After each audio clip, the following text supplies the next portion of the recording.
மொழி.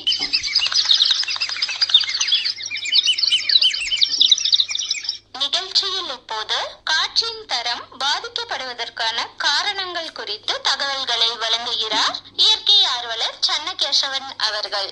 இயற்கை காப்பது ஒரு தேர்வு அல்ல, அது ஒரு பொறுப்பு.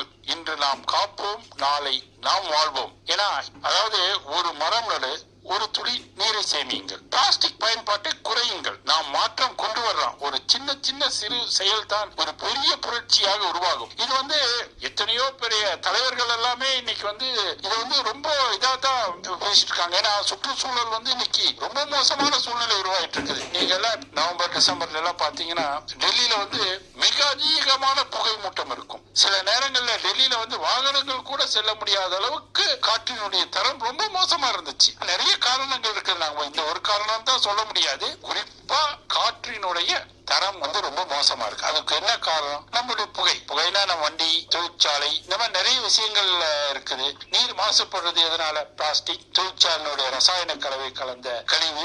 நம்ம எப்பவுமே சுற்றுப்புறத்தை சுத்தமா வைக்கிறதுக்கு என்னைக்குமே ஒரு சில பேர் விரும்புறது இல்ல. அதுக்காக எல்லாரையுமே நாங்க குறை கூற முடியாது. நிறைய பேர் இன்னைக்கு இயற்கையை காப்பாற்றணும்ன்ற விஷயத்துல, அதாவது வருங்கால சன்னதியினரை காப்பாற்ற வேண்டும் என்பதற்காக இன்னைக்கு ரொம்ப ஆர்வமா இருக்கிறாங்க. இந்த ஆர்வத்தை அவங்க செயல்பாட்டுல காட்டிட்டு இருக்காங்க. இன்னைக்கு எடுத்துக்கிட்டீங்கன்னா, இப்ப சமவெளி பகுதியில் போனீங்கன்னா, இப்ப கோயம்புத்தூர்ல சிறுதுளின்ற ஒரு அமைப்பு இருக்குது. அந்த அமைப்பு இந்த ஆறுகளுடைய மாசு எல்லாம் கம்மி பண்ணி நிறைய மரங்கள் நட்டாங்க. அந்த குறிஞ்சி குளம் அந்த மாதிரி இடத்துல எல்லாம் வச்சு தண்ணீர் கடைசி வரை செல்லணும்னு சொல்லி அதுக்கு நிறைய வேலைகள் எல்லாம் செஞ்சுட்டு இருந்தாங்க. அதோடைய பயன் இன்னைக்கு கோயம்புத்தூர்ல நான் பார்க்கும்போது உக்கடம் ஏரி, நிறைய ஏரிகள் இன்னைக்கு நிரம்புது. அதாவது இந்த ஜூன் ஜூலைக்கு அப்புறம் ஆரம்பிச்சீங்கன்னா அதே மாதிரிதான். இப்ப நீலகிரியில எடுத்துக்கிட்டீங்கன்னா, இந்த வருஷம் நீங்க பாத்தீங்கன்னா பனி -3-4 டிகிரி கூட போயிருக்குது. ஆனா நீலகிரியுடைய வரலாற்றுல இந்த அளவுக்கு பனி பெஞ்சது இப்போ என்னுடைய வயசுக்கு நான் பார்த்தது இதுதான் முதல் முறை. பனி கொட்டும். சின்னதுனால நாங்க பனி